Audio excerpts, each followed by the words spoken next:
Sinasabing nagkukulang daw ang kabataan ngayon sa tinatawag na micronutrients o mga sustansyang dapat paunti-unting matanggap ng katawan habang lumalaki tulad ng calcium, vitamin B12, zinc, potassium at vitamin C.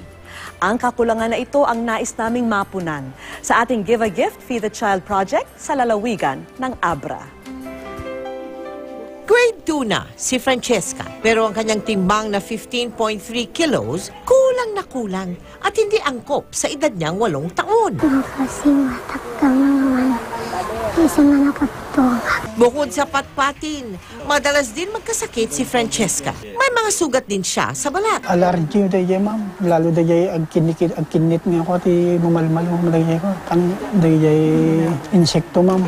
Ipinagtataka rin ng mga magulang ni Francesca ang pagkakaiba nito sa kanyang nakababatang kapatid na si Jay. So nga taka kami mga pahinga kasi kay si kami nga kasi ti bubuk ni ko ma'am.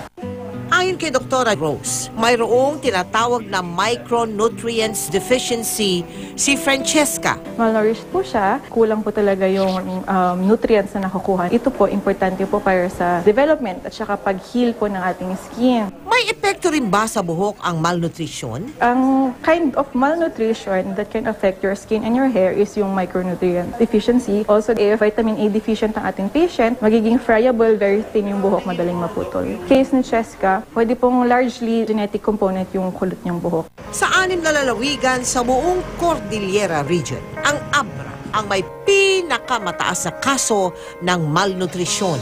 Kaya sa muling pagbubukas ng ating taunang Give a Gift, Feed a Child project sa bayan ng Danglas at San Isidro sa Abra natin ito isasagawa para tulungan ang mahigit 300 mag-aaral tulad ni Francesca.